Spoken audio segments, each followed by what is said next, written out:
Then from there, we will have our public meeting with Dr. Santelises, where we'll ask the questions that you have provided us and share with us and go through it. And then there'll be some time afterwards. So, Commissioner Sally, so we can get you going and started. Let's go.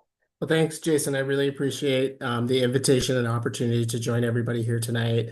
So tonight we're going to look at this as a two-parter. So I'm going to provide just a little bit of high-level information about the search today, specifically about the community engagement process.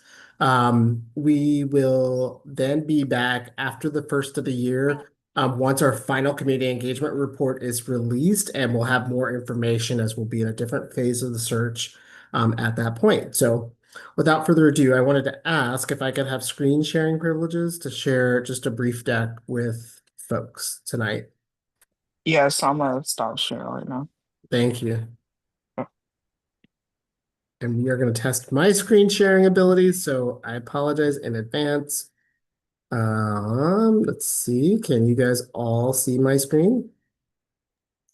Yes. Okay, perfect. So this presentation is designed to give you just a feel for how we interacted with the community at whole. And I want to emphasize that this information is preliminary. So it's not specifically about how we involved parents per se. We don't have that information disaggregated today. So it's high level.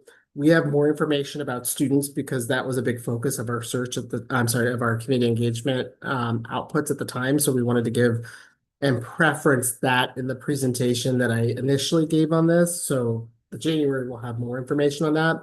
But we feel very fortunate that in this part of the search that we had an opportunity to really fulfill one of our goals, which is to ensure that we are leveraging community input as a part of the search process. And a little bit later, I'll talk about how we're using that information throughout the search at various stages. So we had what we consider to be 4,200 touch points in the initial set of community engagement. So the mayor hosted a telephone town hall where there were about 3,000 people online. We hosted 5 in-person gatherings in different quadrants of the city. We had 44 44 different interviews and focus groups that we had, and I'll show you a little bit later how we broke that information down and who we talked to. And that certainly did include parents, but a wide swath of stakeholders. And then our student and our community survey. So we had about 2,700 respondents, and by and large, our young people turned out. We feel really proud about that because we know that at the end of the day, this is about young people centering kids and our learning, and all that we do here at Baltimore City Public Schools, as well as on the board. So this will give you a feel for who we talked to. So this is a pretty wide list of participants that were part of our focus groups, our panels, who participated in our surveys. And this, for us, we wanted to make sure that, we had input from not only external folks, but we wanted to know from our parents, our teachers, our students, our community groups, our business community, our philanthropic partners who have really stepped up to help us here in Baltimore City throughout the years. Think about what this baton pass is from Dr. Santelises onto the next phase of the district. So we appreciate just the range of both what we see here, internal and external, and we do value pretty highly what we're hearing from our teachers and our children, our parents as well.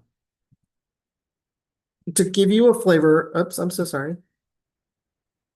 Here to give you a flavor of some of the strengths that came out of the community engagement report. And remember, this is the preliminary set of information. We'll be back with more detailed information when that becomes available to us after the first of the year.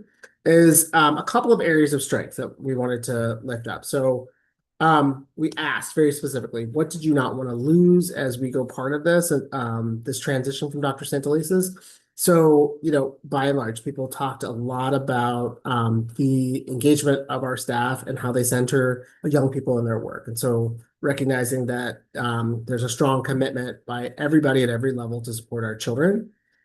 The public and private partnerships, the vital role that they play in supporting everything we do here in Baltimore City. So that doesn't include just programming, that happens in the school day, but it's after school, it's in summer programming, it's in facilities. And so we recognize that we can't do this work on our own. And so we want to make sure that all the good work that Dr. Santelises and team, along with the board, have built up is a maintained part of our work and practice going forward.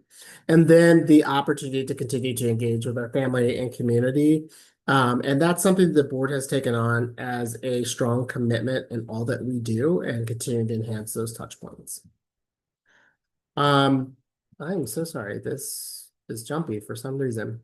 So opportunities for continued focus, that this has been helpful for the board to coalesce around. And so a lot of our work focused on transition. What we're thinking about is ways to focus on resource allocation and distribution, recognizing that there are a lot of needs that require funding, that require staffing, require programming to help ensure that we're helping to level the playing field and speaking to the fact that our young people experience uneven experiences in Baltimore City public schools. We heard a lot about facilities, transportation, access to high quality programming, making sure that all of our schools have opportunities for our young people to have access to advanced coursework. The issues regarding transportation and scheduling being something that we need to be attuned to, as well as other things. And then the opportunity to continue to focus on academics and closing gaps for our young people, both in literacy and mathematics, as well as recognizing that CTE programming being not just concentrated in a few of our schools, but throughout all of our high schools in Baltimore City, as well as starting to expand to lower grades like middle school and elementary as well, recognizing that our young people need to be exposed to career and college as early as possible. And then the collaboration, which I care a lot about, our collaboration with charter schools in terms of ensuring that we're building an ecosystem across the space. And then operations. So we hear a lot from staff, our vendors, in terms of ensuring that our systems are modernized to service the needs that are transpiring out there. So that's been a good focus for the board to understand. I want to give you, I'm so sorry, an opportunity to look at some of the things that our young people said. So we love, and we had an opportunity for our student commissioner to participate at the Associated Student Congress of Baltimore City on Monday of this week to talk more in detail, to get more information about things that they want in their, as we continue to reimagine the district. And so this information was just interesting to hear, right? So everything from sports, clubs, activities, mental health are things that they want the CEO to focus on.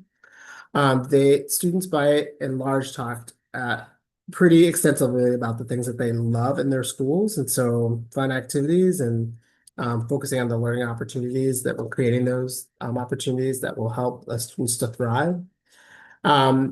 Also, they care a lot about making sure that their schools have caring and supporting learners. And then I love this last point here that we have in red on the far right. Is there anything else you want to say about what you're looking for as CEO? So they care about the warm receptivity of our CEO, that they're listening, engaging young people. Something that Dr. Santelises has that I love is the CEO cabinet that has young people on it. And so I love that she takes that opportunity to do that. And then the last one I think is an interesting one. There's a diversion between like how young people and how our educators feel about the cell phone policy. So I think young people feel very attached to those devices, but we know that for us, we wanted to ensure that young people have an opportunity to have a concentrated learning experience. So we do appreciate those perspectives and how we develop board policy.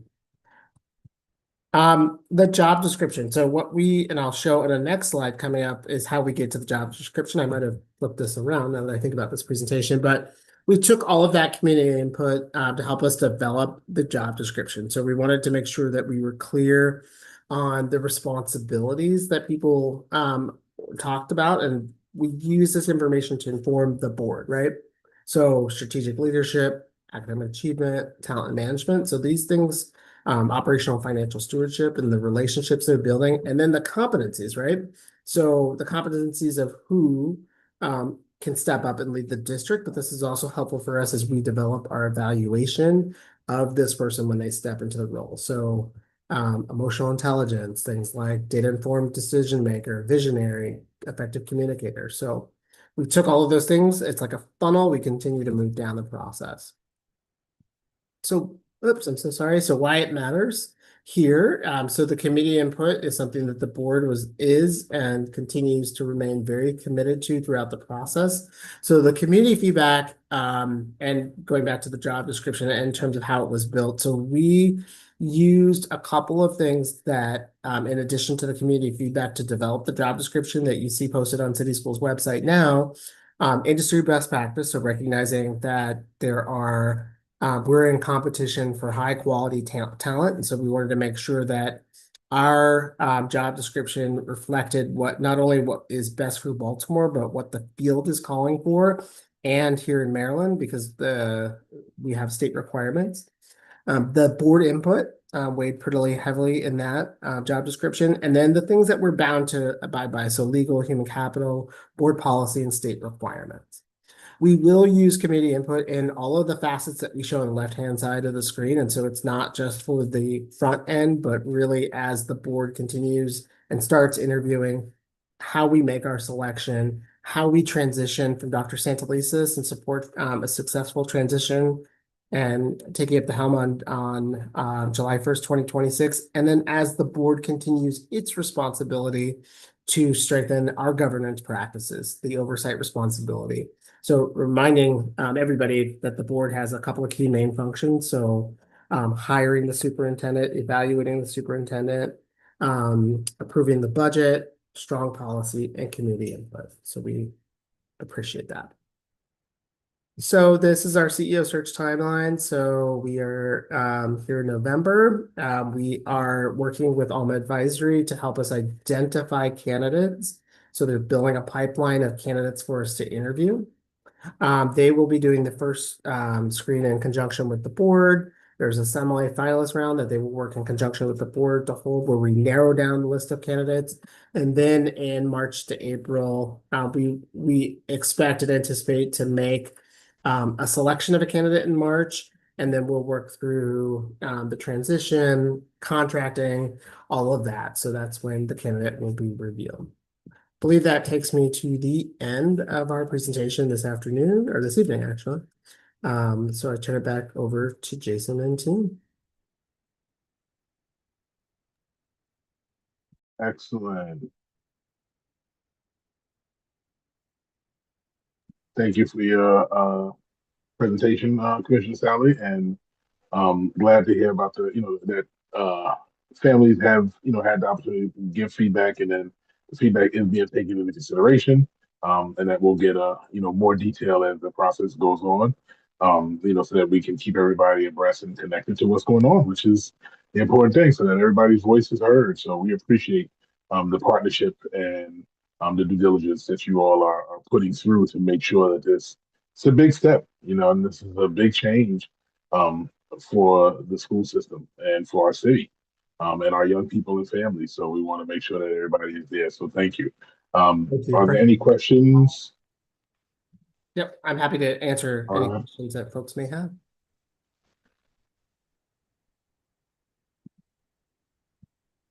If not, Jason, is it okay if I put my City Schools email in the chat for folks? Yes. Reach out to me.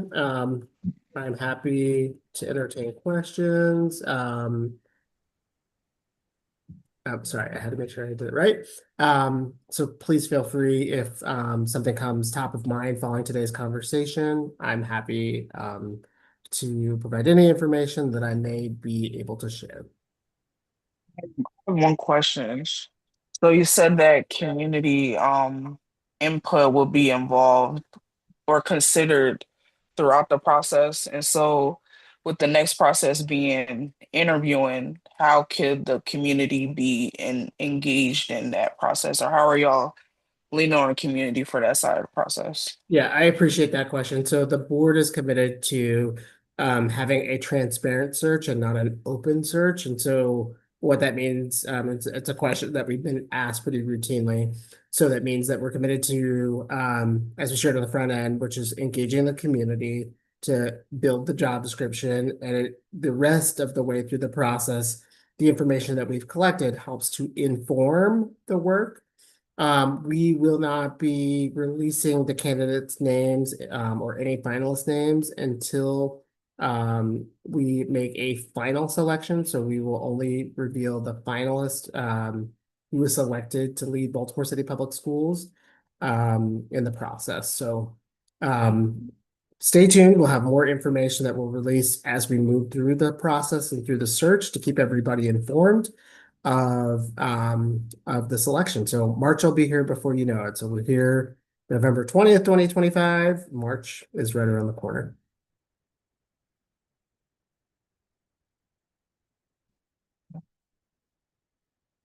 I see one hand, Mr. Witherspoon.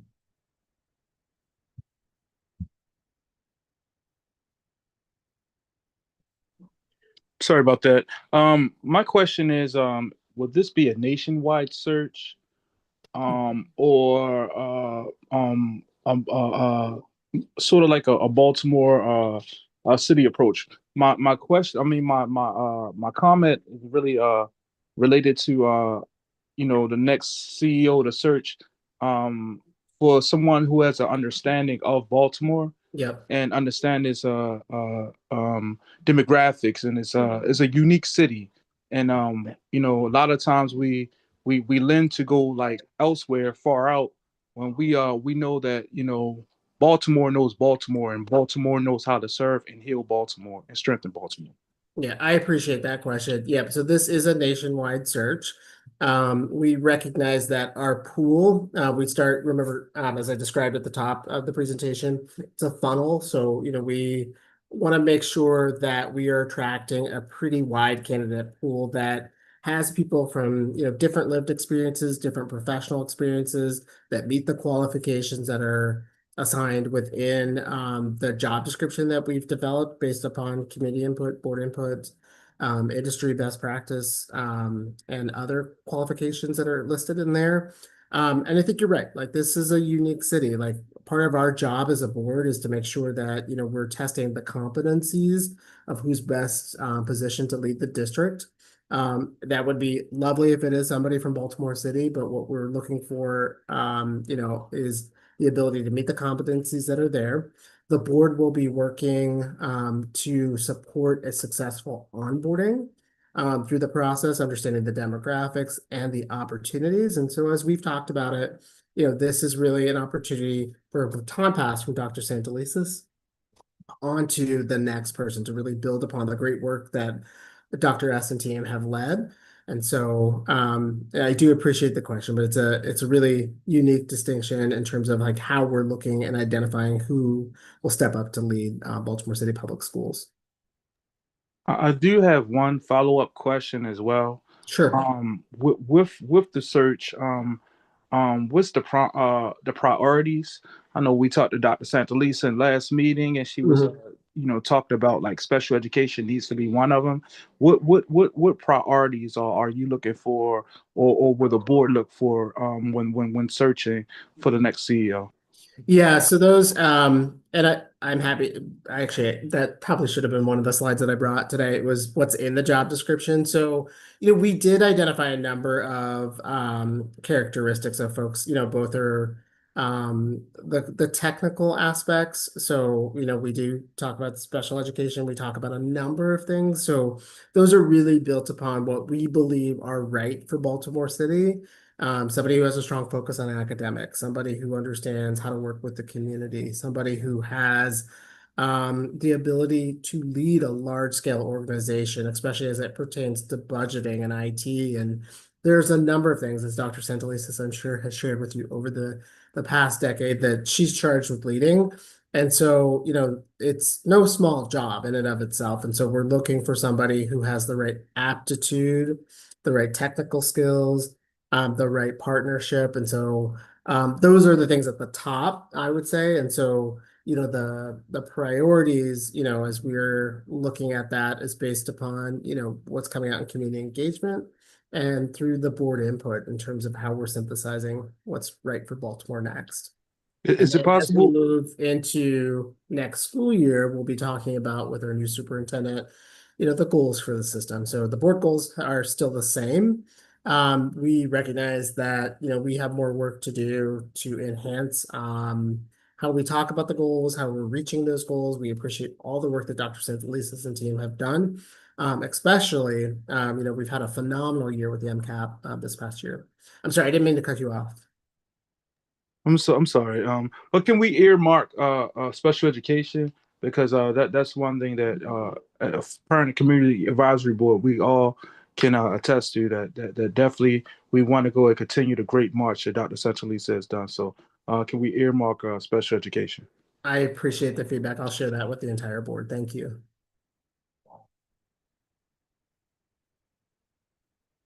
Any additional questions this evening? I have a question. Sure. Hi, this is Devin. Just out of curiosity's sake, is the job description posted someplace for anybody to view and see? It is. And I will drop it in the chat so you guys can see it. And you guys can have that. We are also taking feedback on, I'm so sorry, we also have a box where anybody can send questions into that you may have on any parts of the search. So here's the link to the actual position description, and where we describe the district, the things that people were lifting up on the top of the call about the unique nature of the district. We talk about what role the chief executive officer plays in the district, the responsibilities, the main buckets that we're looking for. So academic achievement, strategic leadership and vision, talent management, community engagement, operational and financial stewardship, external relationships, and then all the competencies, right? They're all listed there. So the visionary and strategic leadership that we talked about earlier, effective communication, instructional and operational stewardship, culture and building, innovative leadership, and then just the minimum requirements that we're looking for. And then everything else that's based upon board policy here in Baltimore City. Thank you so much. Yeah, absolutely.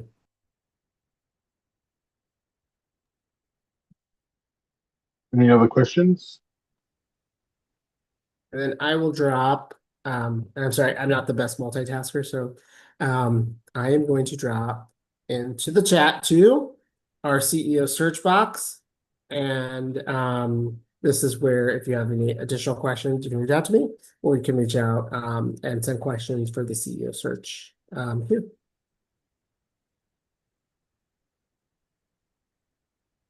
I want to thank you guys all for the invitation to be here this evening. I appreciate the partnership with parents, the community. I appreciate the outreach on behalf of the entire board. We do appreciate the outreach and advocacy for families, communities, and young people. And we look forward to continuing to partner with you guys in the years to come. Hope you guys have a good evening. I see Dr. Santalisa is on board, and I don't want to take up any more of her time. Thank you so much. We appreciate you, Commissioner Sally, for coming on and sharing information with us. This is great. And yes, to your point, we are ready to get started with Dr. S. So thank you for your time, and thank you for also sharing the links and your email as well. And when we do our follow-up notes, we'll have all that together as well, so that we'll share it out. So your email may be full, just to let you know. I love it. It gives me something to look forward to. There you go. Otherwise, like if I don't, it's just emails from Dr. Santalisa. That's the only other ones I get. So Thank you, Chair Excellent. Sally. those I look forward to too, Good night, Excellent. y'all. Good night, Good night. sir. All right, and welcome, Dr. Santalisa. Thank you for making this a priority and being a part of your time, of course, 'cause I know it's busy. It's busy, but Wearing many hats. I saw PCAB and I said, I gotta go. but I have been running this week. I'm not sure what's going on, but this seems to be everybody's celebration or meeting week. So I'm thrilled that I could get here. Excellent. We are thrilled as well. We have, of course, our normal format. So that everybody knows, Dr. Santelises gives us her time. We have a public meeting where the public has shared questions. We've shared them back, Mhm. and we put them out there. And each of our members of the PCAP will ask you a question. Um, uh, Going against what we've normally done, I will not open up the first question. We're giving everybody else rounds are in there, but I'll come in there. So I think our first question is Devin, correct? And we'll get started with you. It's me. Hi, Dr. S. How are you doing? I'm fine, Devin. How are you? I'm good. Good. So, first question tonight, similar to what Corey's been talking about. Yes. It's always at the forefront for me, special education services. So, Dr. S, what progress has been made in improving the IEP and 504 processes for families, and what supports or improvements do you hope the next CEO will prioritize for families navigating special education? No, Devin, and I did get a chance to come in. Good evening, everyone. On the tail end of some of that discussion with Chair Sally, and I appreciated PCAB's reference um, to some of the earlier conversations we've had, and that kind of reigns true. So first, what I would say is under the leadership of Lori Lynn Sutton, we are doing some deep dives in particularly this IEP process. That I know we've referenced on a number of occasions. So one, we are actually kind of sampling IEPs and writing to see how they're written, how they match up with students' needs. That sampling is giving us a lot of indication of areas that we need to help and support staff with. The other piece, and I was in Richmond, Virginia, with a number of urban superintendents. We are all grappling with how to improve our services for our students with disabilities. And one of the things that is very similar across our districts, we are also all really looking at what's the process for reviewing and working with families around the review of IEPs. So not just that initial meeting, not just coming in, at the end of the year and saying, okay, great, everything's the same, or we met our goals or didn't, but really reflecting on, are the needs of students being met beyond, not instead of, but beyond what we know legally we're obligated to do. And so some of the things that we're looking at is how do we make sure that that our IEP chairs are getting the training they need, but also how our teachers are understanding IEP goals, particularly, frankly, our teachers that don't have as much experience, or I should say, who aren't trained special education teachers. So a couple of the processes that I really want to see us continue to dive deeply in is one, transportation. How do we work with families to make sure that the transportation that's needed is up to date? The reason why I say this is because when we look at some of the services that our young people need, what we're seeing is that families are saying, I can't get the services my child needs closer to home. And so, because of that,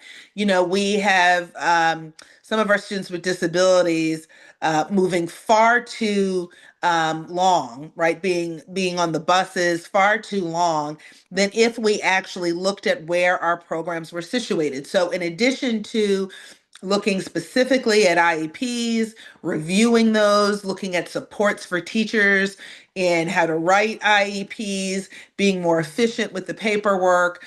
We are also really, frankly, looking at our program placement and how we match programs to schools that are closer to a student's home and being in a zone. So I will say that's one thing that I really do hope the new CEO does work on. And then I had a discussion with Karen Mapp when we were talking about the IEP process.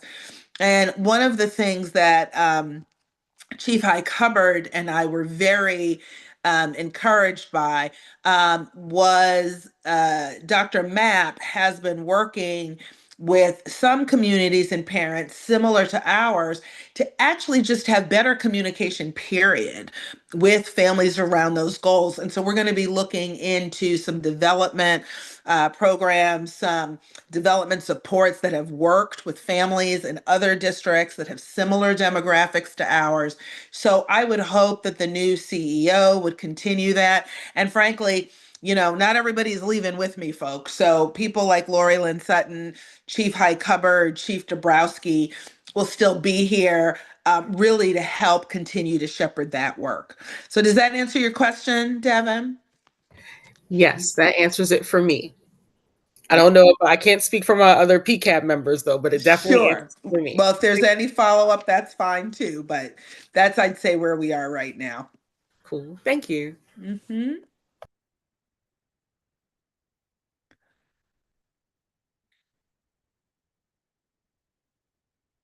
Good evening, Dr. Santelises. Good evening.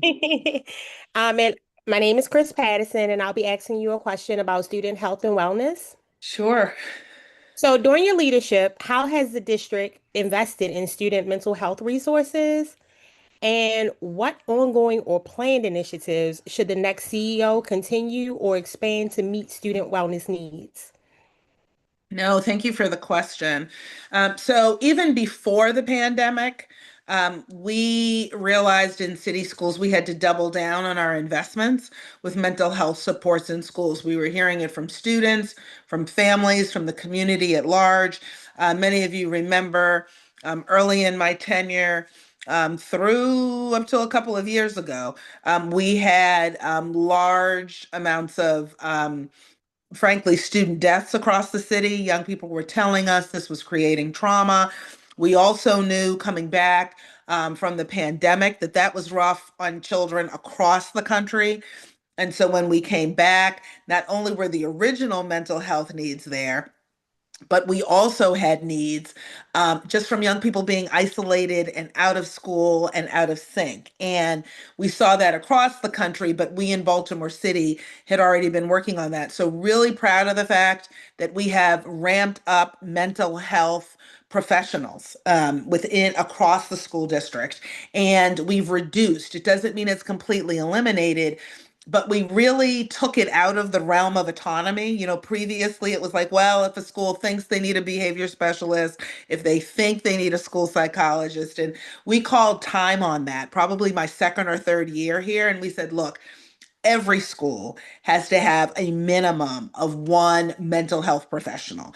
And then from there, within the budgeting process, also really proud to say that we noticed that some schools, because they were larger, because of their student population, actually needed more. And so we encouraged principals in our tighter review of the budgeting process to again add behavior specialists. You'll also remember, some of you will remember that we had wholeness specialists. I think my second or third year, a number of professionals, I don't know if Mr. Witherspoon is on, but he will tell you he started Yes, in that indeed. position. Are Yep. you there, sir? Yes, indeed. You know I did. I know you did. Yes, And indeed. one of the things we found, and Mr. Witherspoon is a perfect example of that, that it's not just about school psychologists. Like we added school psychologists. We're glad that we did.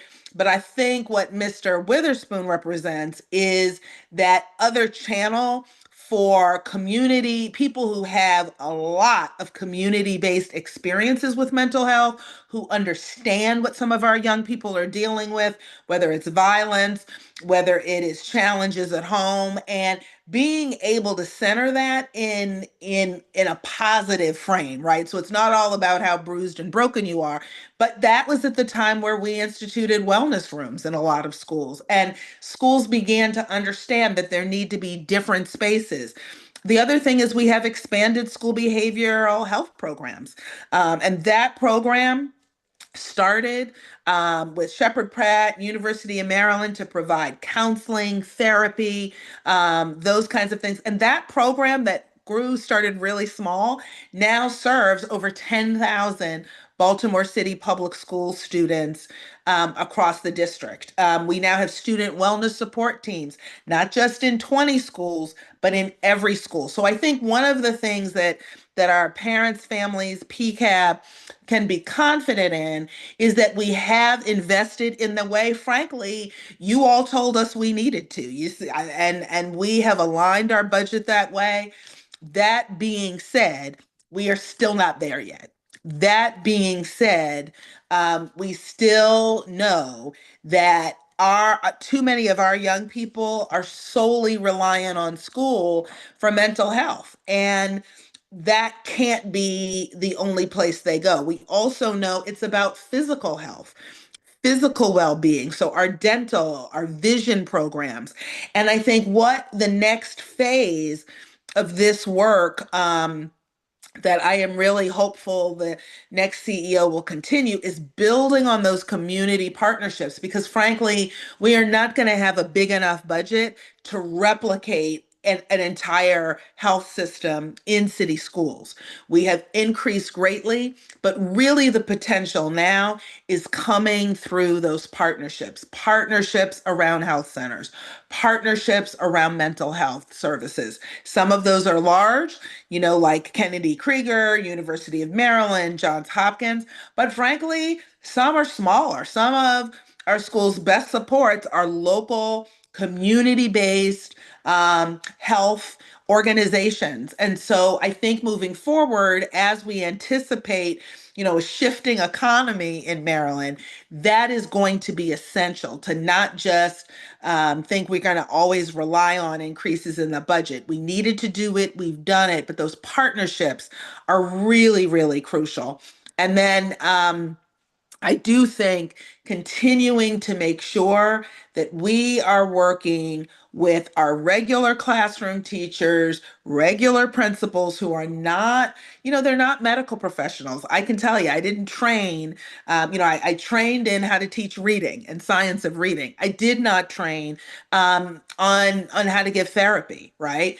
But what we can do is equip our frontline educators with tools, supports, how to have difficult conversations with young people, and most importantly, how to refer them. And then one final piece on that I think is very powerful is our community schools. Our community schools coordinators, they, more and more of them, know where to link families to so that it's not the third grade teacher trying to, deal with mental health issues or asthma or things like that. But the community school coordinators have done a great job under the leadership of Chief High Hubbard and her team of really becoming knowledgeable about those resources so that we can help direct families to them. So that's what I would say.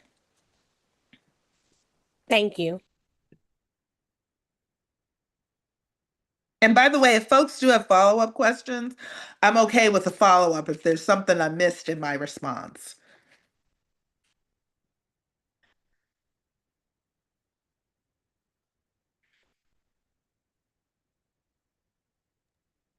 How you doing, Dr. Santalisa? I'm doing fine, sir. How are you? Outstanding, family. Good. All right. I love climate, and that's my life. And I thank you for the work that you've done, and you've already spoken about the behavior specialist, the wholeness specialist. Like, you've done a lot. Like, I know Baltimore when it wasn't that friendly, and you've done a lot to make sure that our young people arms are open and they know they're loved. My question is, looking back, how has the district worked to improve school climate and student contact across schools? What specific strategies, programs, and partnerships have made the biggest difference, and which do you believe should remain a priority for this next CEO? No, I appreciate this question, and I know this is a passion for you.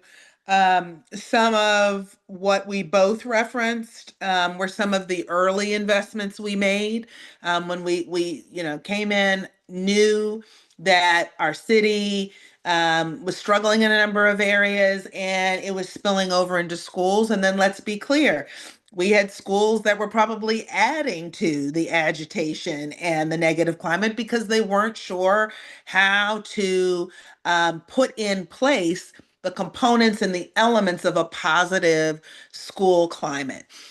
So what I would say on this is, I would say 5 years ago, a lot of our work focused on isolated incidents. We were reacting. We would send a team here if there was a blow up. And with the exception of like the 20 schools like you were a part of, Corey, one, where we had wholeness specialists, wholeness rooms, the rest of the district, it was really about how do we respond to blow ups or incidents. And that is not a whole district approach. So we basically double down. We said, regardless of the school you're in, restorative practices, and by restorative practices, I don't mean a restorative practices program. I mean a look towards restorative practices was really important. And so we really began doing that work across the district. We had misconceptions about what restorative practices was. I mean, we got vital feedback from the field. I'll never forget, probably 6 years ago now, having a focus group of teachers say, well, we thought restorative practices meant you just talk to kids and there are no consequences. And, anybody who knows me knows I believe in consequences. But it really is about how do we restore young people, give them a path back to the kind of positive behavior, positive school climate that we want. The other piece I think we've done and we needed to do was we also responded to school leaders coming out of the pandemic. Lots of feedback to the CEOs, ombudsman, Madam Karen Lawrence, long time former principal, veteran of city schools. And her feedback to me, her data was we have parents of students who are the victims of the negative behavior who don't feel as if there are consequences. And so we really had to take another look at our code of conduct.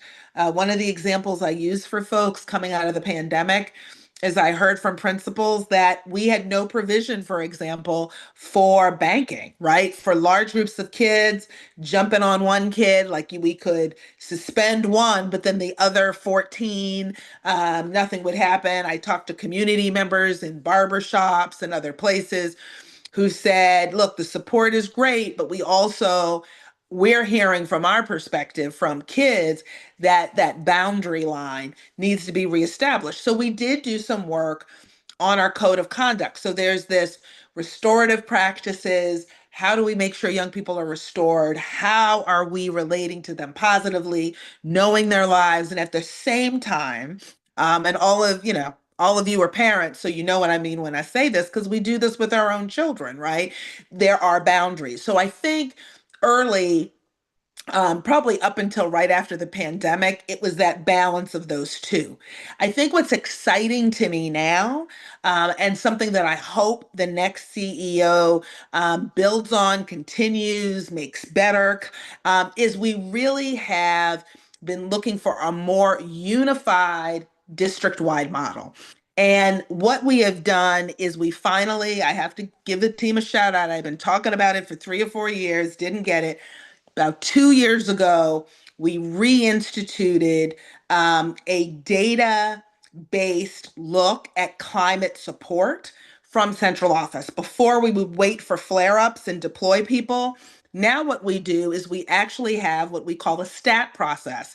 And we've got a cross-functional team that is literally looking at data across the district and not waiting for things to blow up, but saying, we've had some stuff going on here. How do we go in and actually help the school positively do climate walks, other things so that the systems are in place? And what we're finding, probably no surprise to parents, is that the schools that are best equipped to handle conflicts. The schools where young people say, I feel good going to school, are schools that have clear and fair and consistent processes in place so that young people aren't guessing what the rules are. Young people also know that they have spaces to learn what positive communication looks like, how we interact with one another. And I think the thing that I'm really excited about is our new climate stat process really is cross-functional. So it's not just our schools office. It's not just the wholeness office. It's not just school police. It's all of those areas coming together to review the data more frequently. Previously, we would look at the data maybe at best once a quarter, at the least probably 2 or 3 times a year. Now, we literally look at that data every single week. And so we know where to deploy our wholeness folks. So like Eric Banzak, we know based on the data, which schools we are going deep with restorative practices, with climate walks. Before we would deploy climate walks based on, a neighbor said there was a fight in the back. Now, we don't go just by that. We are able to deploy. And so we can now provide deeper support based on that climate stat process.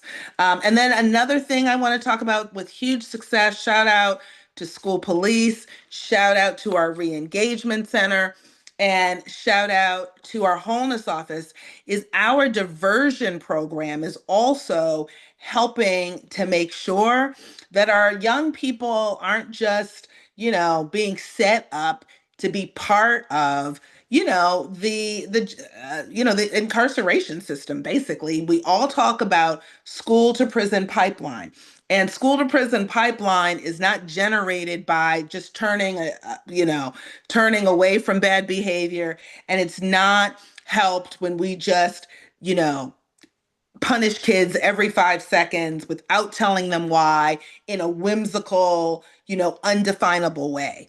What we're doing is, in our diversion program, we are meeting young people where they are, one-on-one. And the big piece that I would just say is, moving forward, we have got to continue to keep focused on the adult culture, because what we have found in schools that have rapidly changed their school climates, these are schools that made sure that the adults were adulting, as I like to say in my house.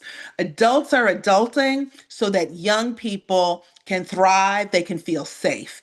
And what that looks like is also providing opportunities for young people to have their gifts, making sure that there's a structured environment. I will tell you, I am not loosey goosey. I'm not loosey goosey at home. I was not loosey goosey as a teacher, nor was I loosey goosey as a school leader. And by loosey goosey, I mean, anything goes, well, why don't you just walk over there and see what happens? And what we found is that some of our schools need help in understanding what those routines are that help young people feel safe. And it doesn't have to be locked down, but it does need to be routinized. It needs to be dependable, just like a bedtime. And I tell parents when I do parenting for my church, look, making your child go to bed the same time every night is not an act of punishment. It is an act of them knowing what they can depend on. And when I talk to teenagers, including mine, what they say is, it's the lack of consistency. It doesn't feel fair. It makes them resentful. So when something is not clear, it really does need to, it's a sign that the adults need to adult. And that means we get our act together. So I'm hoping that peer coaching, a lot of the deep school-based work not only continues, but frankly gets better, because the new CEO is going to have strengths that I don't have and bring hopefully a wealth of knowledge. But this school conduct and climate piece is essential. The schools that have positive climates and conduct. They're not schools that don't have conflict. They're schools that have predictable routines and are fair in how they respond to that conflict. So you can tell I'm passionate about that too, Mr. Witherspoon. Indeed. I just definitely want to still lift up the other work that you've done, PBIS, Yes, rewarding young people for doing right? that's Because right. That's right. a lot of times our young people will be they'll do right, but they're not getting their attention, and we always schools always lends the attention to the young person's not doing all that well, not doing what they're supposed to do. I also want to go and lift up the partnership with the mayor's office, to push to the hard hit schools that that are struggling and as far as behavior. So you've done a lot, like a whole lot. So I applaud you, and I just want that to continue with the next CEO as well. I appreciate it.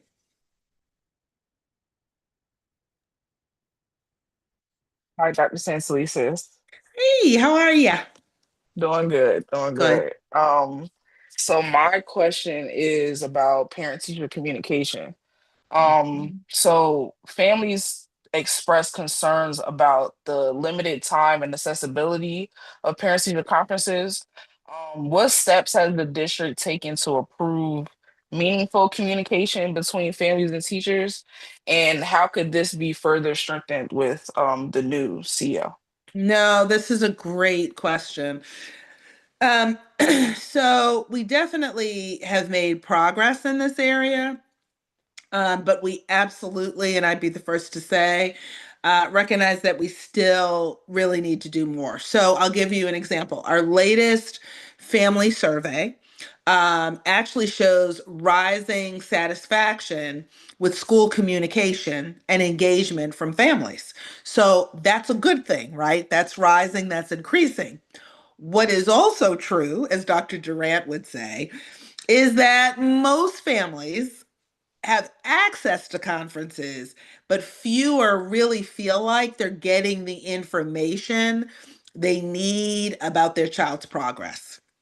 And this is an area where we know we need to keep improving. We know traditional conferences alone are not enough.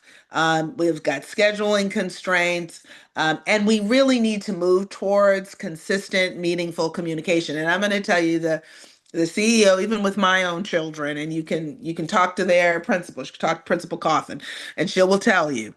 I go in and I get very frustrated with some of the conferences because I'm like, we only have 3 minutes. How am I going to, in 3 minutes, right, have an exchange or a dialogue about everything someone needs to know about Franny and everything I need to know about how she's doing? And that has always been a frustration for me.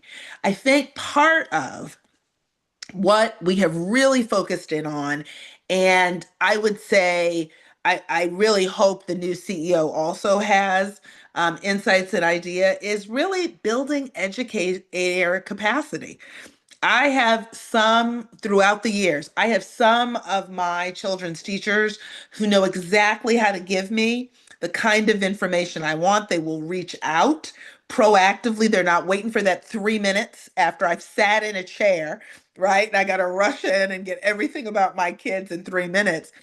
They're the teachers that actually reach out. And so part of what we realize is we have to develop teachers' capacity to do that. I mean, I could name them even now, and I got one in college, but I can name her teachers, the teachers of the twins who do that. Like right now, Francesca's Spanish teacher at BSA, shout out to her. I never have to worry about knowing where Franny is in her work, whether she's missed something, or just did Franny feel off today? Right? She was sick and I wanted to reach out. Some people do that naturally, others don't. So we really have invested in building educator capacity. 2,000 staff this year received training on relationship building, communicating academic process, and progress, and supporting learning at home. So that's 2,000 staff members who had not done that. I want to also give a shout out to Chief High Cupboard when it comes to interpretation and translation tools. She was a huge advocate of this. And I love whenever we have translation, because sometimes I think it's very easy to interpret the inability to communicate um, a lot in a particular language in English as meaning parents don't have a lot to say. Well, I will tell you, I know as CEO, when we have interpreters at sessions, and those parents who seemingly only had one sentence question actually have a full paragraph or two. And so part of what we need to do is make sure we're putting that in place. And then a shout out really to our academic office as well for partnering with others around our student learning plans, right? So those learning plans are academic plans. Last year, we're so happy. I won't tell you how many we had the first year, but last year, 80% of our students had a student learning plan in place. That's a positive. That is growth. And I'm not talking just about an IEP for students with disabilities. This is for all students. I think the next phase is to combine that with these parent teacher conferences, parent teacher conversation, because the SLPs really should be used to facilitate that discussion so that someone knows, right, where the Santa Lisa's girls need to work, where they're progressing, where we might be a little concerned, and that is clear. So we really need to do that. And then another shout out to our family university. And this comes again out of Chief High Cupboard's shop. What we have found is that families who go through family university, we've had 150 families that have participated so far. We need more. We need to partner with PCAB on this. It's just a way for parents to learn about the development of their child, learn about what should happen there, the LEAD program. And so there really is absolutely more space and more work to be done in working with families, and also recognizing that families are in different places, right? So we have some families that are in crisis who, quite frankly, if we're calling them about a report card, they're looking at us like we got five heads. And they're like, I'm trying to get everybody to school and my housing is unstable. That's different. But then we have parents who are like, well, actually, I want to know how to make sure that my child is reading on grade level and what I need to do that, and where are they in math, and what is the path for that. And so great collaboration between family and community engagement and academics. We finally have parent guides, academic parent guides in parent friendly language, so that for each grade level, you as a parent know these are the kinds of things my child should be able to do. It's not just enough to tell people, read to your child and go get a library card. There are other things that we can do, other things that we do as parents that frankly other parents would do if they just knew about it. So we definitely still have work to do in this area. I think we have a lot of great work to build on. But this piece about communication really is crucial to continue and not let up on, because it can very easily go by the wayside. So we really need to keep the focus there. Thank you. And I agree. I think that there's been a lot of great work being done in this area, and we do look forward to continuing the conversation around this because it's really important. Nice. And the next person is Dr. Ryan. Good evening. Am I coming through clearly? You are, sir. Good. Good evening, everyone. Good evening, Dr. Santalisas. So this is in regards to the attendance policy, and I will let you know that I will have a follow-up question. So just across the board, we're seeing that chronic absenteeism remains a concern, and so what changes or supports have been implemented to improve attendance, and what additional approaches do you believe the next administration should explore? So, yet again, and I think you, Dr. Ryan, pointing it out even in the question, more than one thing can be true, right? So what is true is we are seeing year over year decreases in chronic absenteeism.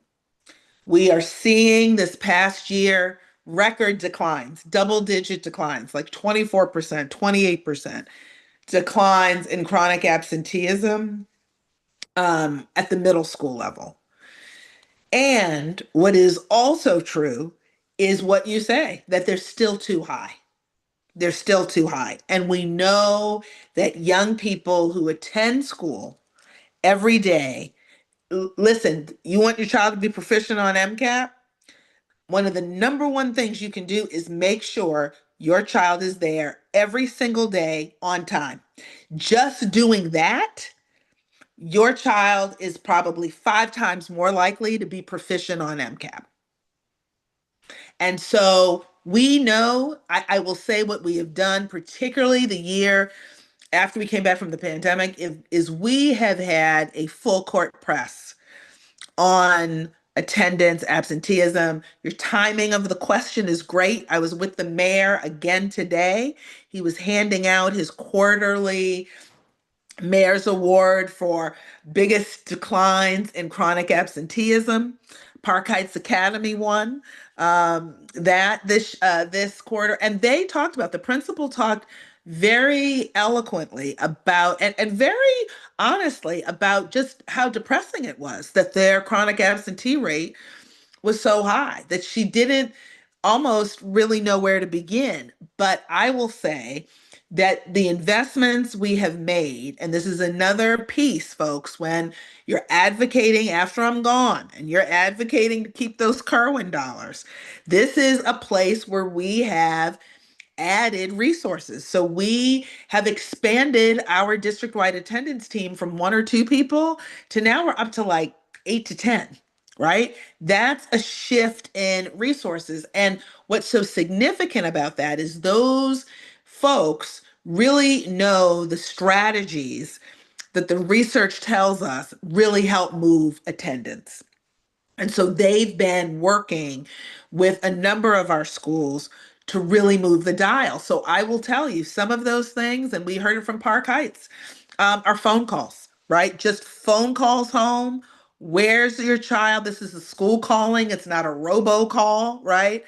It's someone from the school. We have community school coordinators who help with that.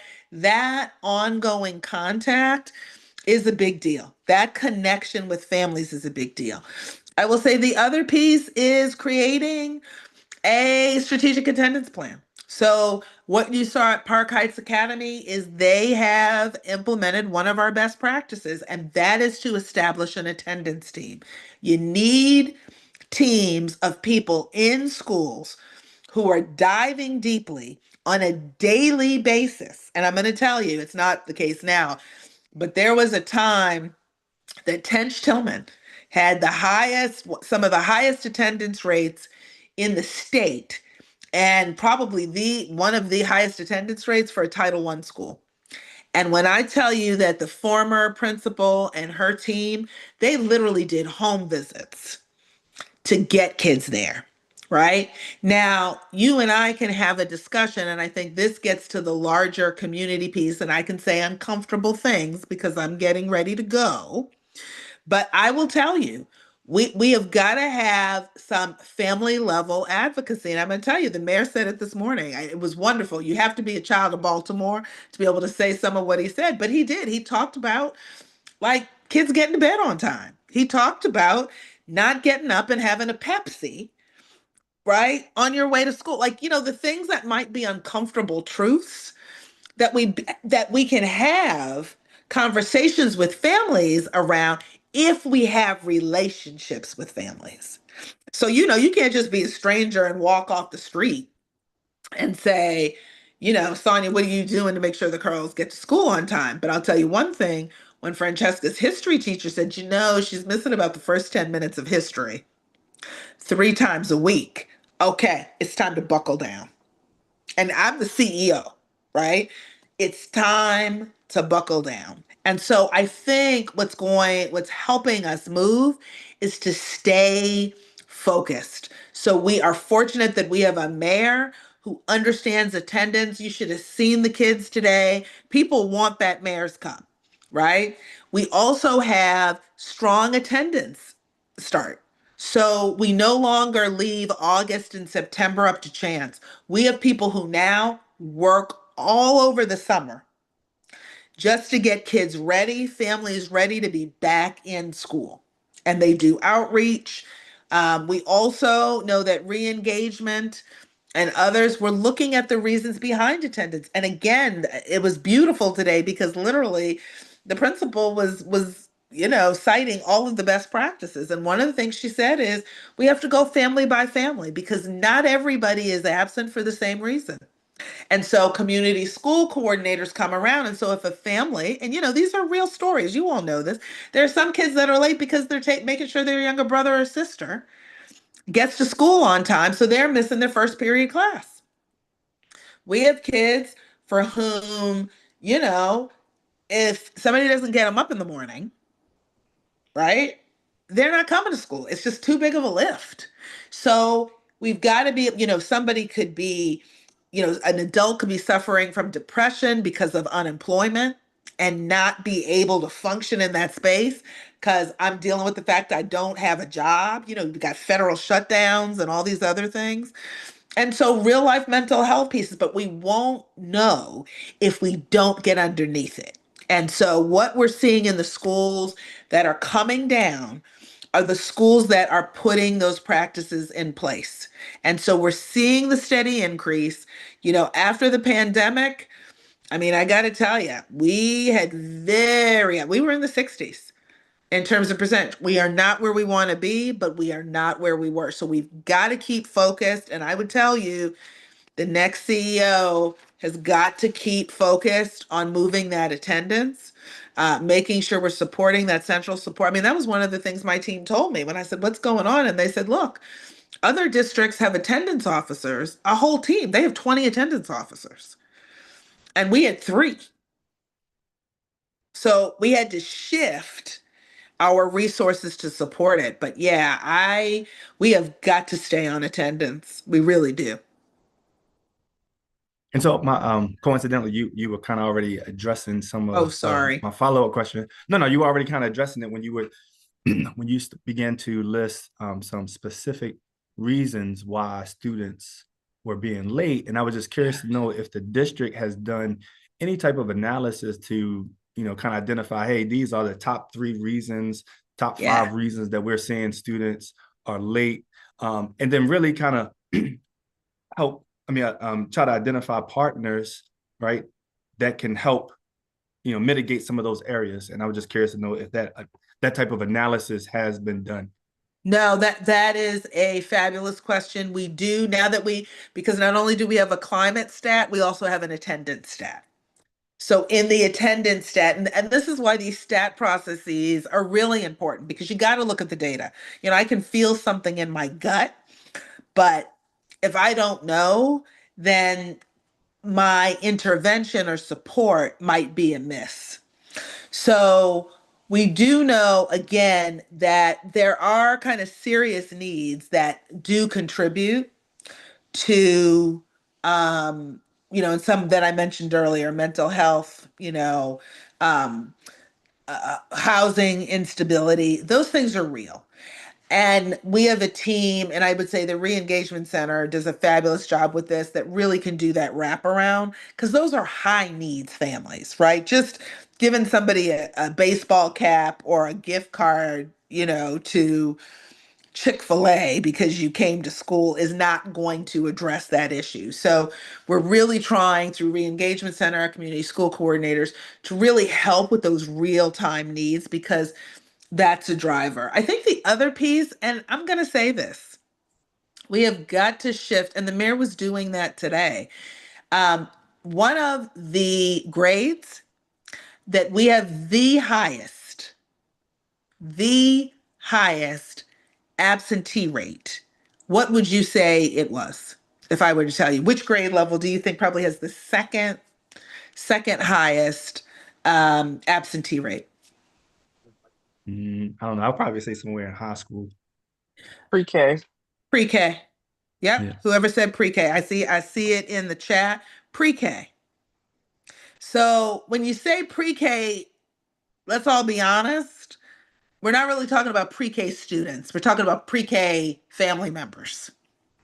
And so one of the big pieces, and our early learning team has been tackling this, is just a belief that pre-K doesn't really matter. It's just play. Well, it's raining today. It's not that big of a deal if you go. And that's a culture mindset shift. That is getting the word out. And again, you want to talk about going to school every day? If a child attends Baltimore City pre-K, you are 8 times more likely to be proficient in reading by grade 3. Literally, if you come regularly to Baltimore City pre-K, you have, I mean, significantly increased the likelihood that you are going to read on grade level in 3rd grade. And our pre-K students outperform the state, not in growth, but I mean overall performance. So we've got work to do in mindset. And there is a mindset that says, if I come most days, then I'm okay. And that's not what the data says. The data says at 20 days, you are far more likely to not graduate. That's why chronic absenteeism is something that we do. So I would say another big one around pre-K is just mindset. It's, yeah, it's a challenge, but you have that same challenge in 2nd grade, but you don't have the high absentee rates in 2nd grade the way you do. I mean, pre-K absentee rates rival high school. So that's apparent communication, understanding. We need community leaders. We need faith leaders. We need community organizations. We need a campaign. Maybe that's what I'll do when I leave this job. We need a campaign that says, you got to be in school every day. And pre-K play is what we like to call purposeful play. That's where, we were talking about climate earlier. I mean, yeah, you want to bring me back on to do a developmental thing, I can tell you. We were talking about, climate earlier.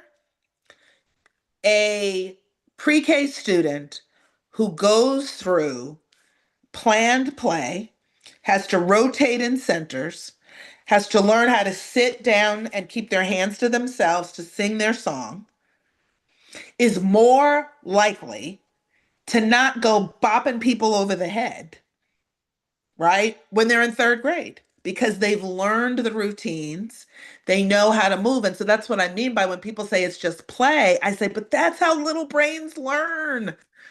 They learn through play. And so I would say that's another big thing. It's just mindset about how important it is to get to school. And then the third thing would be, we do have to look at schedules, transportation, that kind of thing.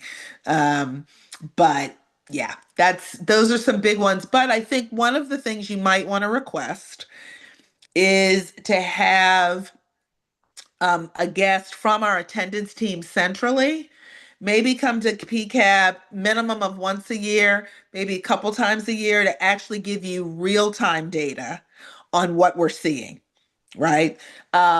Because it does shift, and we're seeing that in our stat process, and we're seeing that, based on neighborhoods. So, another example is like at Excel Academy.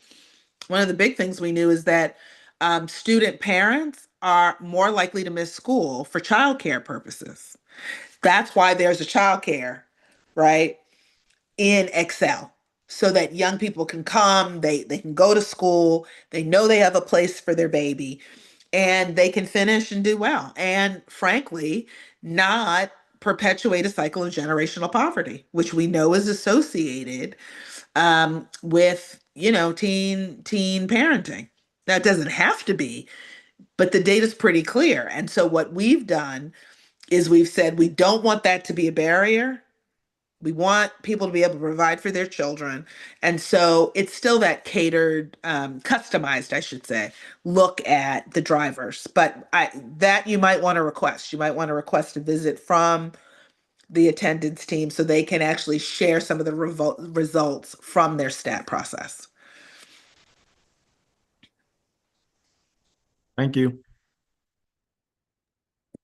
Thank you for that answer, Dr. S. And I'd like to just say that pre-K key is the key. Really starting it out early. Great. I laugh because our granddaughter, who is in pre-K now, every time we ask her how was her day, it's the best thing because she says it was awesome, and we're all sitting there thinking like, I don't know what this teacher is doing, but this girl comes home every time and says it was awesome. Love it. I just think about to start off your schooling with that feeling, it can only go up hopefully from there because, if you start off with everything being awesome, then hey, we're on a good thing. So it's beautiful. So thank you for sharing that. My question is around funding.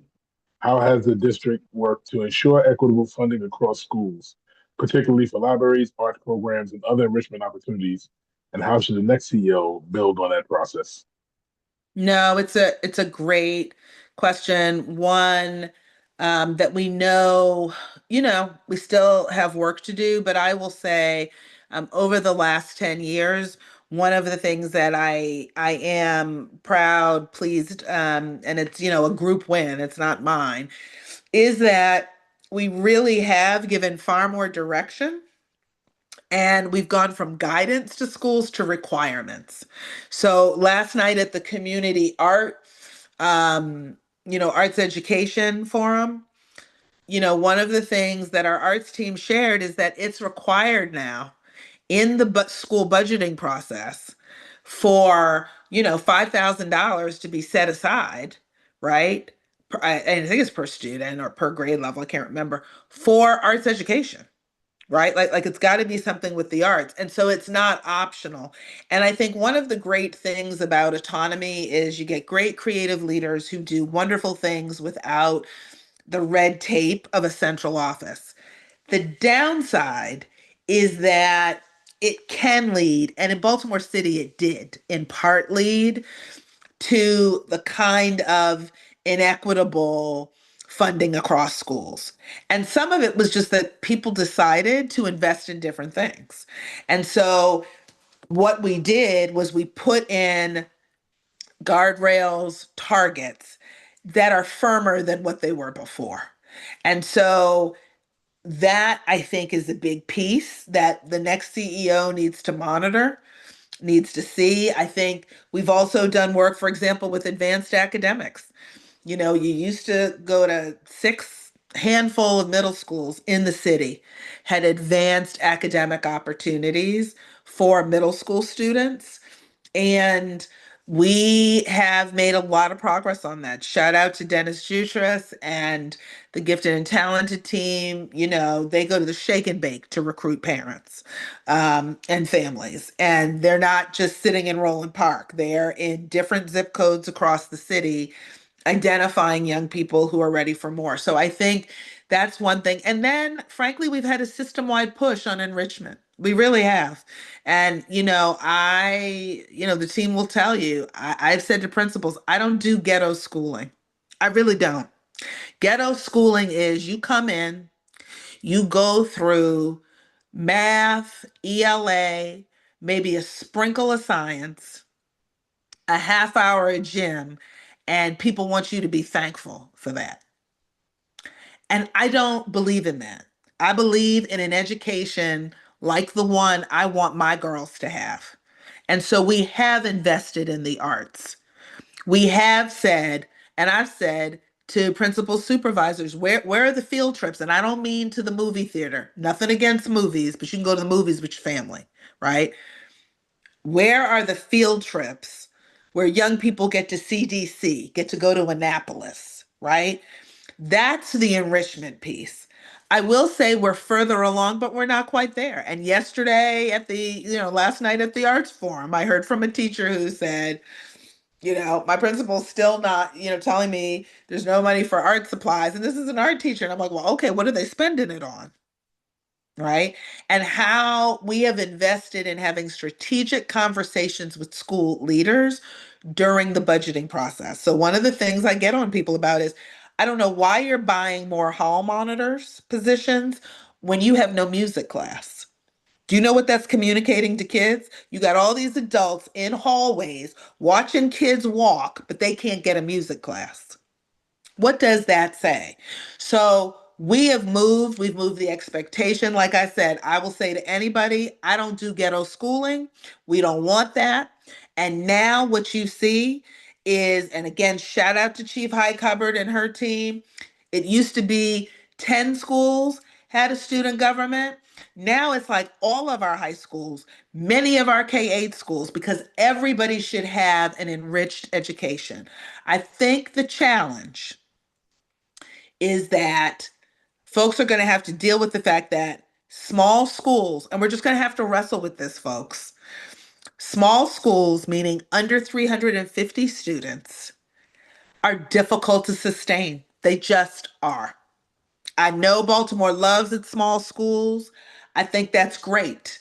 But what that means in the real world is that if you have a K-8 that has under 350 students, those middle school students are less likely to have access to world language, to a school musical, to middle school athletics, all of the things that an early adolescent brain needs to grow. But they don't have it. I mean, I walked into schools, K-8, lovely, and I would ask the middle school students, which, well, we got a drawing class. And that's about it. They don't have anything. So part of what we've done is we've put in requirements. And the second piece is, in addition to changing the culture, is also, it is the blueprint for Maryland, folks. And I'm going to tell you now, I've said it before, I'm going to say it again. You better watch the money. Because those concentrations of poverty dollars are being used to pay for third grade violin after school. They're being used to pay for field trips. It's being used to pay for another intervention teacher, right? That's what that money is used for. If that money goes away, the richness that we have built back in city schools, to the point that in our enrollment, we are no longer bleeding middle-class Black families. Now, we still lose some, but, we lost 200, 300. We used to lose 2,500. And what those parents are telling me when I'm like, hey, so why are you back, is they feel like now their children can receive that full and rich education that they want for their children. And so the blueprint, that concentration of poverty funding is key. But you cannot structure equity yourself out of a small school with 200 kids is just not going to generate the funding. And I have news for you. If you go to Howard County, if you go to Montgomery County, you don't have all these schools with 200 kids. So I know we love small schools. I know we do. But small schools are fine. The question is, how small is too small to support a rich array of opportunities for young people? So I do think it's a combination of all those. It's a combination of kind of greater direction, and we pull back some autonomy from people and said, nope, this you are going to spend money on. The second is far more strategic support on where to place your dollars. And then the third is we lobbied with you and other parents for more money, and we together, that wasn't just me, that was together, we secured that funding. And our young people were eloquent last January in their their testimony about the difference in their education because of blueprint dollars, because of concentration of poverty dollars. So I will leave this topic with that the next CEO is going to have to watch the legislation, be active in the session, continue the relationships. Melissa Broom is amazing. She is the best legislative director of any school district in the state. And I'm not biased saying that. She watches that legislation like a hawk. And our chief of staff, some people across the city say she has sharp elbows, but let me tell you something. Other people use their sharp elbows to garner money unto themselves or to only their little district. Chief Perkins Cohen is having sharp elbows to keep other people out of our children's money. And that's why some people don't like me. And I got news for you. I don't really care, because I know that under our watch, and we have had national recognition and local recognition, we didn't waste those ESSER dollars.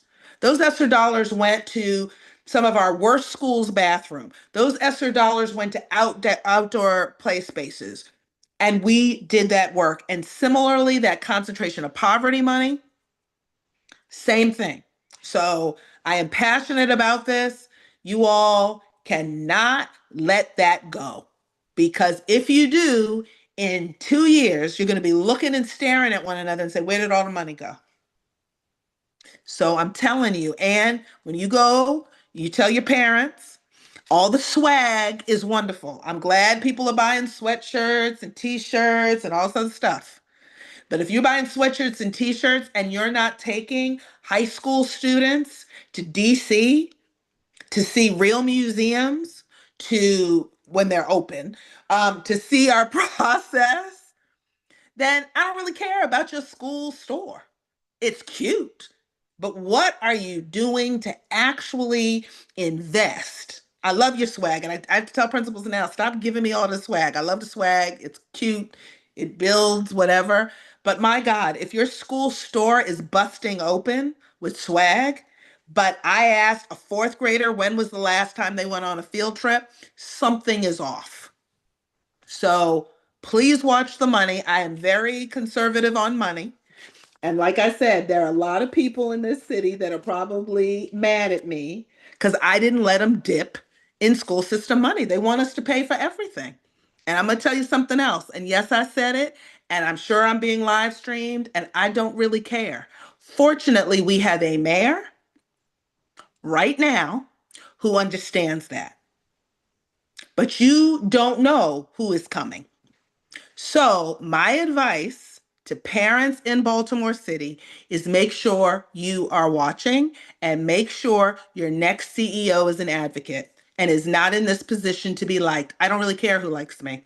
I don't care who talks about me. I know Jesus. That is enough. My family loves me. But one thing they will not be able to say about me is that I let vultures into school system money to take our kids' funding to line their own pockets. That they will not be able to say, not for your special little deal, your special little project. And, I probably made some enemies, but I don't really care. Because every time I go to Samuel Coleridge Taylor, and those little babies have on real tutus and look like real nutcracker ballerinas, every time I see the band at Patterson High School, every time I go to a girls' flag football game, anytime I go to the cross country races for our middle school girls, are you kidding me? I don't really care who doesn't like me. But you all, please watch that money. Sorry, you can tell I'm kind of passionate about this one, Jason. Just a little bit. I Just a am. little bit. I'm telling I y'all. appreciate it. Yeah, there's a reason some people don't like me. So next time somebody, one of your little political friends, they say they don't like me, it's probably because I said no to their little pet project so that schools could have literacy coaches. There you Yes, go. I Good said it. catch. I said it right here. Yes, I did. Thank So, you. if I may, address a follow-up question. It was in regards to, I was seeking clarity because I think you had mentioned, you had said something about schools that are smaller than 350 students. Yep. Is that what you're saying is like kind of like the sweet spot, or? Yeah, if you look at Education Resource Strategies, ERS, the president is Karen Hawley Miles. And she sends a lot of the urban superintendents a list of the districts with the most schools that they consider undersized. And their threshold is 350 for K through 8 schools. And I think it's 500 maybe for high schools. Baltimore used to be like 5th on that list. We are now at least out of the top 20. So we're like 22. And that's because we've consolidated schools, we've brought schools together, and that has helped. But they will tell you, and that's a national organization, that's not me. And what they have said is that if you have a K-5, K-8 school under 350 students, it is not economically feasible. And for a high school, it's 500 or less. And we have high schools with like 200 kids. So this is why I say, I know Baltimore. We love our small schools. And if we had the money, I love tiny little 200 kid schools, but they are not feasible. So it's not that we don't want small. We have schools that are 350. That's still considered small. But I'm more than happy to pass that list on to you if you'd like. But they do an analysis every year. And I'm glad we're no longer in the top 5. But we're still in the top 20. I think we were 22 on that list. So, because you just can't, and if you talk to some of our schools, like when Utah Moshburn, and I think Winterling and some others, a lot of what the principals of those schools, very courageous leaders, right? Because to go to your community and say, we need to consolidate is not something school leaders want to do. They will tell you after the fact that, oh my God, my teachers can have common planning time because they have another teacher on the grade level. Oh my God, now we can not only have one half-time art teacher, we can have a full-time art teacher. They will tell you it is very hard to be a principal in this district in a school, particularly a traditional school, with under 350 kids. It just is. And like I said, that's a national organization, but I'm happy to send that or forward it to you if you'd like. But yeah, that's a national organization. That's not me.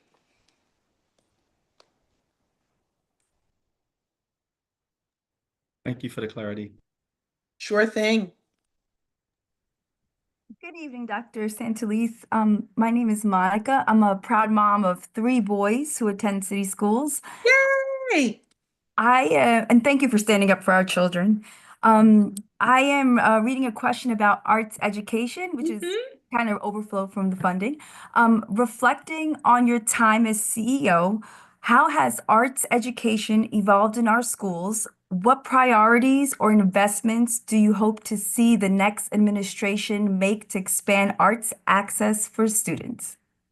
This is a great question, and I spent all last night at the Arts Education Forum, Community Forum. So this should be fresh and quick. I'm very sorry. Hopefully you all will get a far less verbose or verbal CEO who will give you short, quick answers after dealing with me for 10 years. But really so proud of the work that we have done in arts education.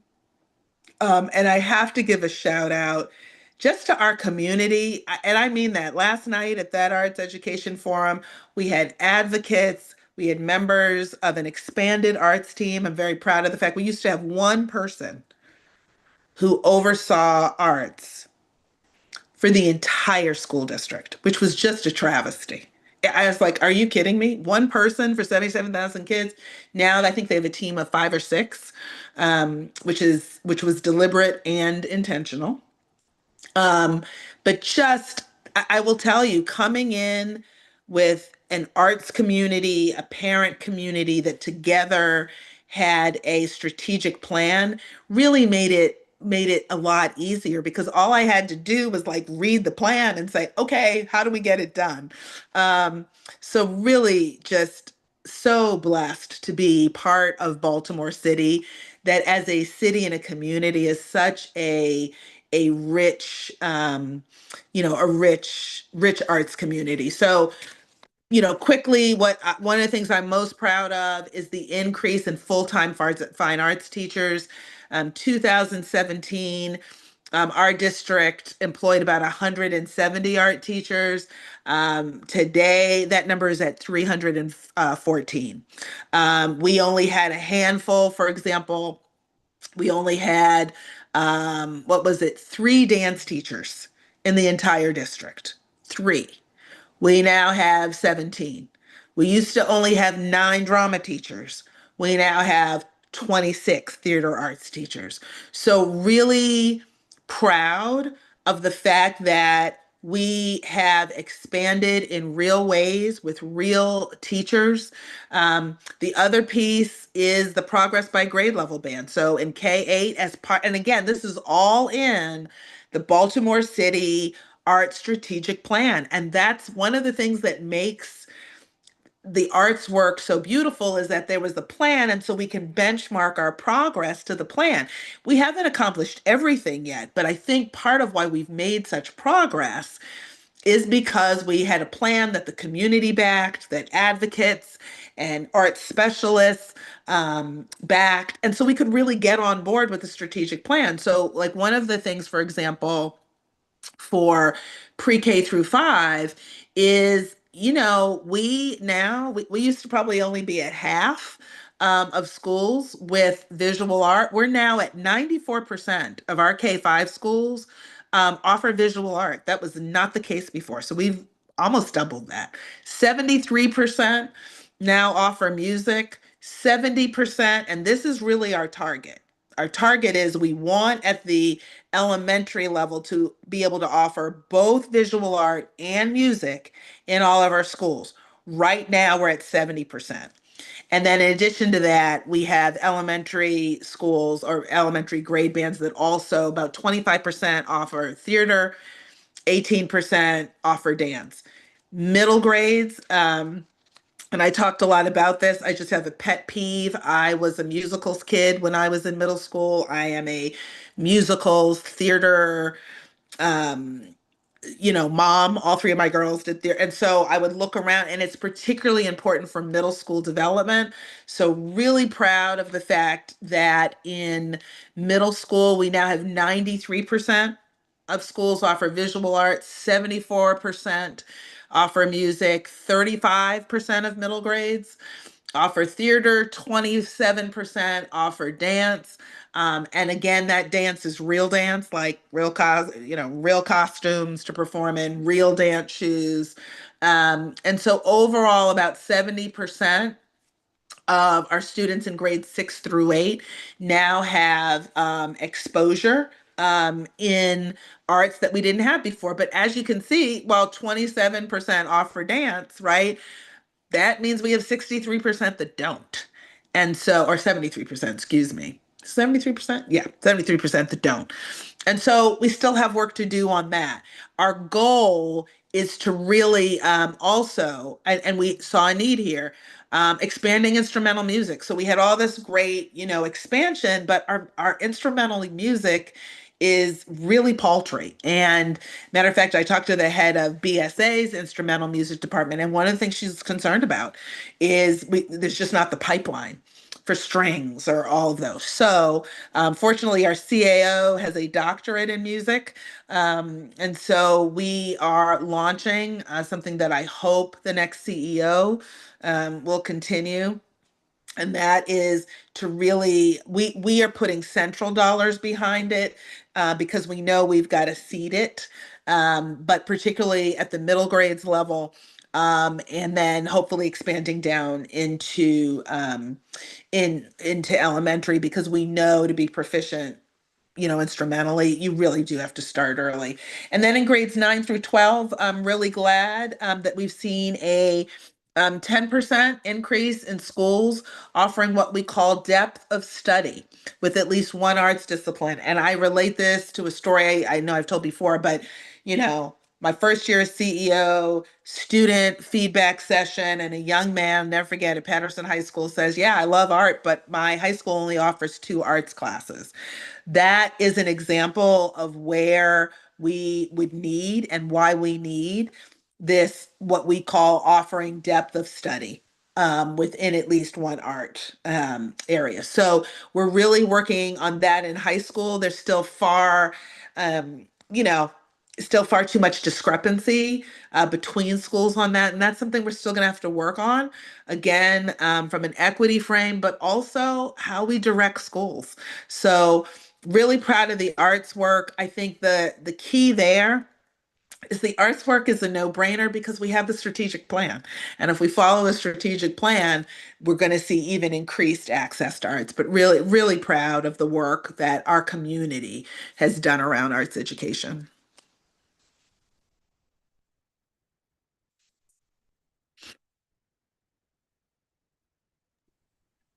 Hello, Hello. how you doing? I'm fine, sir. How are you? I'm doing good. Good. Talking about schools closures. Mhm. Some community members remain concerned about school closures. How does the district approach these decisions, and what lessons would you offer future leadership Yeah. about balancing physical responsibility with community stability? Sorry about the whole chuckle part. I've been trying my best to uh You are fine. pronounce I this love word. chuckles. I love chuckles. They're So, they're good. They break up the feel. So it's good for yes, me. No problem. been struggling Um, with this word physical. yeah, But no, it's hard. This yes, is just a hard question. It's my least favorite, one of my least favorite parts of this job, because there is an impact to community stability. And I will tell you, I remember my dad was still alive at the time. He's not anymore, but he was alive at the time.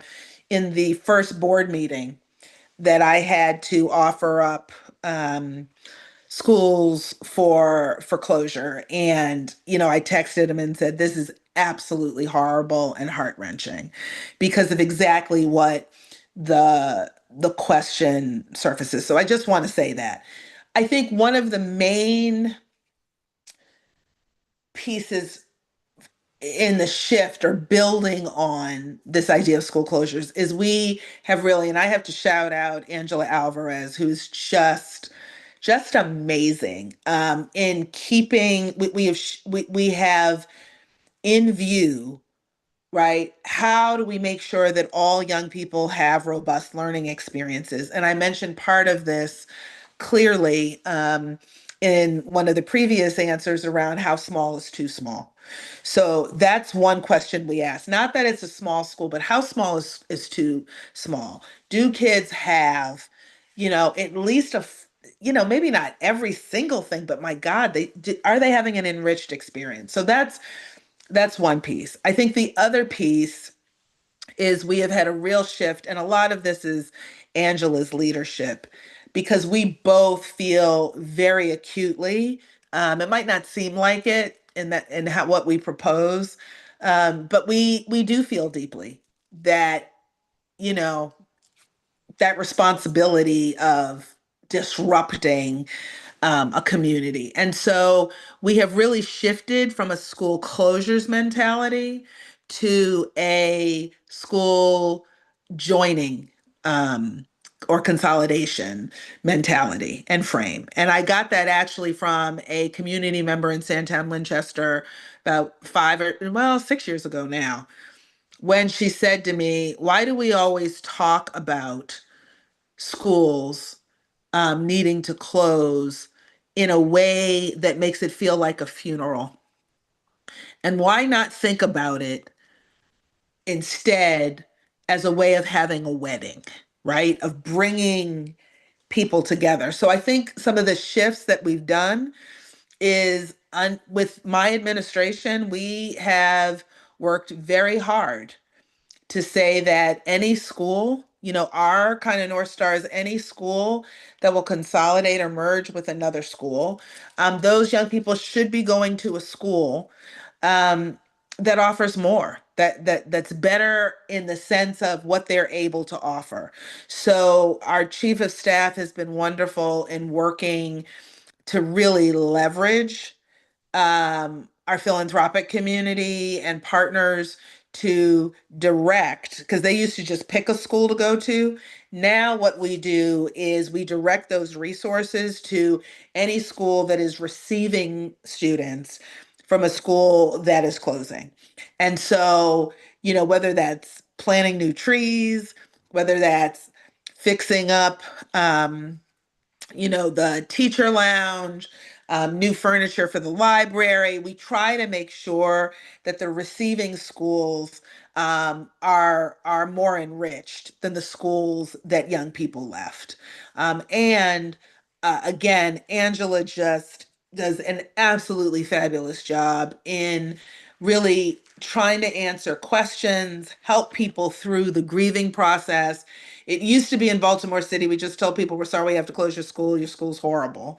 And it's better for kids if we close it. And that leaves people bruised. And that leaves people feeling cut up. And it's just horrible. And neither Angela or I believe that that was the way to do this, but that really the way to do it is like what I referenced before.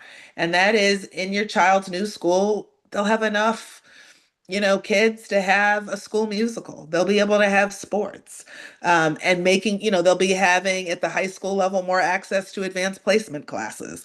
So that is our frame. And we really try as best we can. It's still imperfect to deliver on that, but it's a very different frame than just we have to close because, your school's underperforming. Because we're now at a place that's not really the major driver anymore. The real major driver is the one we already discussed about how small is too small. And I will also just finish with this, and I'm sure there might be follow-up questions that I'm more than willing to take, but I actually don't make the decision. And I need to remind people of that. I queue up the decision. Both my staff, my team, and I make recommendations. It's actually the board that votes on it.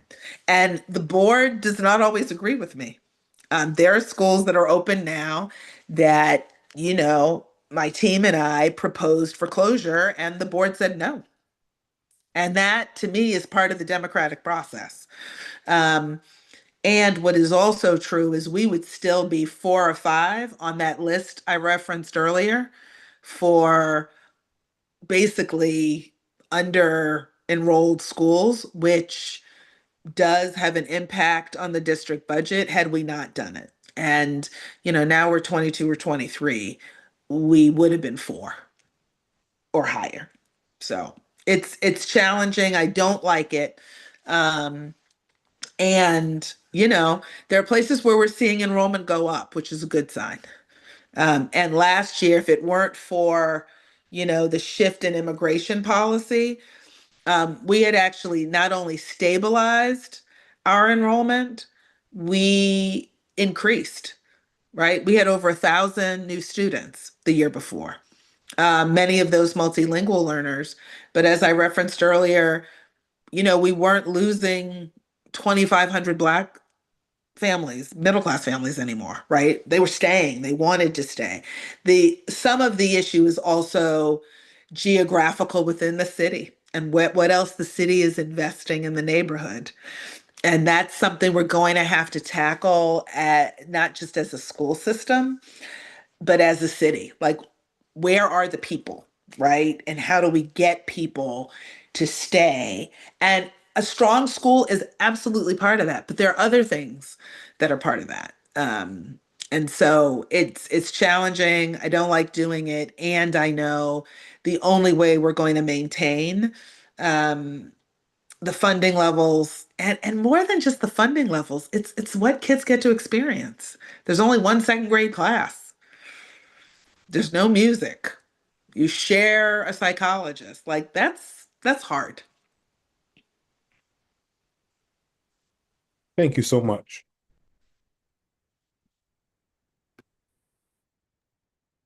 Dr. Santalisa, on your point about school closures, you're right, especially with the smaller schools. I remember about 10 years ago, Renaissance Academy, we had some great athletes, but they would have to go to other schools to play basketball, football, Yeah. because they couldn't. So we Mr. Powell and the rest of the mentors, we got together and did an intramural league just so the young people can go and stay motivated. And they shouldn't have to, because they should, like I said, they were athletes, they were dunking, they was doing some amazing stuff. So, when you say that our young people, they deserve more. So I just want to, piggyback on your comments. Thank you for that. Good evening, Dr. S. How are you? I'm fine. How are you? Finding yourself? Good, thank you, I'm ma'am. very fine. This evening, we're going to be talking about, this question has everything to do with family support and engagement. So families often juggle demanding work schedules and still want to be involved in their children's education. What has the district done to make family engagement more accessible, especially for single or working parents, and what models have been most effective? That's a great question. I don't know if we've broken it down specifically within the data, looking at single or working parents specifically. I think what we have tried to do and done is understand that significant numbers of our families are single parent and or have working parents. And so shifts, even what we're doing right now, right? Being virtual as opposed to being in person. So somebody can come home and listen. They can listen on their phone if they need to and come in. I mean, even different modes of having meetings, I think, make sense. The other piece that I would say is a lot of the different times or timing for events, parental engagement.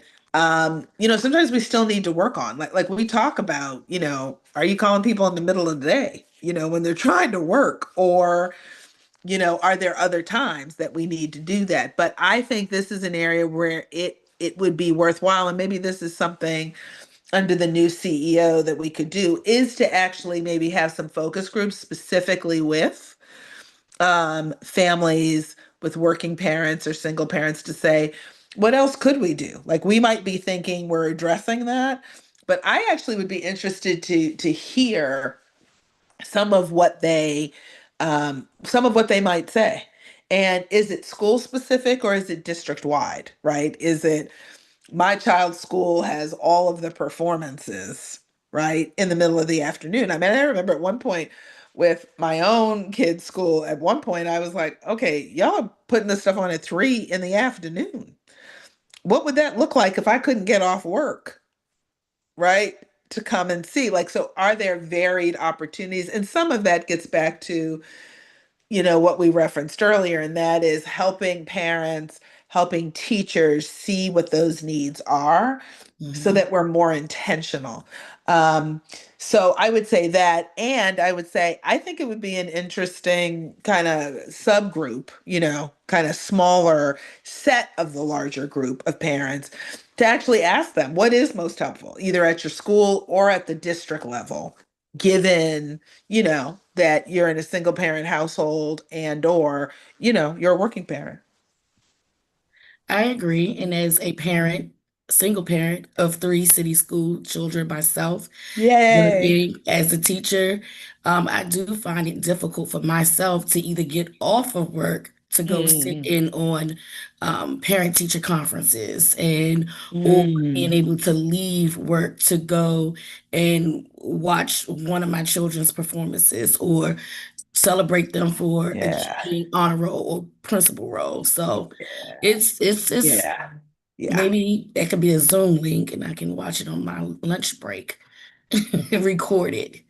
Well, and I think, some of it is also, how do we help develop practices Mhm. that would enable you, not for every performance, because I don't make it to every Yeah. performance either, but like how do we help administrators, supervisors come up with ways, of scheduling so that people can get off True. to see their students perform. And, I don't know if it's everybody, even in a school, right? Everybody gets to see once, or, not have it so that every performance is during school, right? Mhm.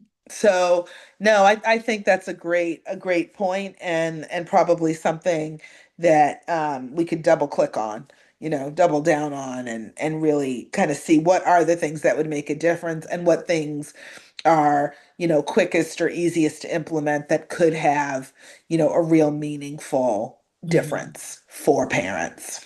And Dr. S, if I can just jump in quickly and say, I'm going to take Please. that back to my team. I'm going to ask them to think about it. I think it's a great Great. suggestion for the team to think through. But I will say two things. One, parent conferences via Zoom or Teams has transformed how parents can access their teachers. So we need to encourage schools all the time to make sure that they offer a Zoom or link option. Even PTA meetings and things now have Zoom options, Agreed. right? And then we also Agreed. have asynchronous parent university workshops that parents can take that are recorded at any time that's convenient for them. But then it also means we have to have some accessibility with internet and being able to get on. So that's just some of the ways we've done it, but we could do more. And I'm going to take it back to the team. That's great. Thank you so much, Chief High Cupboard. Thank you both. Thank you. It's a great question. All righty, Dr. Santelises, we want to thank you again for your time this evening. As always, it's always great to have you sharing and responding candidly to the questions that are here. And, we know that this is, one of our last times to be able to connect with you Yeah. on this side, but it's still great to, have you and have your insight and sharing. And like I said, just being open and honest with the answers, the tough ones even that are there. It's hard. And It I is. always say when somebody says, and they talk about your position, I said, it's one of those positions I wouldn't want. But I respect the woman that has been in there, longest running African American CEO of a school system in the country. So yes, give you your props, your flowers, Thank and you, all that sir. for that, I because appreciate you. that's a huge deal. And it's a big system, and it's a lot of work. And you hit upon it a couple of times when you talked about like just some of the trauma that people have dealt with in the past of growing up in the system, and now they're parents of children in the system, and Yeah. it's a lot. So we There's a appreciate lot. the partnership and know that we'll continue on working, and we know that you'll continue on working in your Yeah. in your next life. And congratulations on your appointment at Yale as well. Thank That is you. amazing. As well. So know Thank you. that your leadership will be going out there for others as they're coming into this role. So thank you. I appreciate it. Thank you all. you know, that I say over and over again that I really appreciate PCAB. I appreciate the forthrightness of your questions. Your push makes us better. And I love that you all are advocates for not only your children, but everyone's. And I could not have done this without you all and just your kind of constant presence and partnership around this. So thank you to PCAB, to all the parents and PCAB members that have been part of tonight. A special shout out to my family and community engagement team. They're always, always there. So I appreciate it. Thank you again.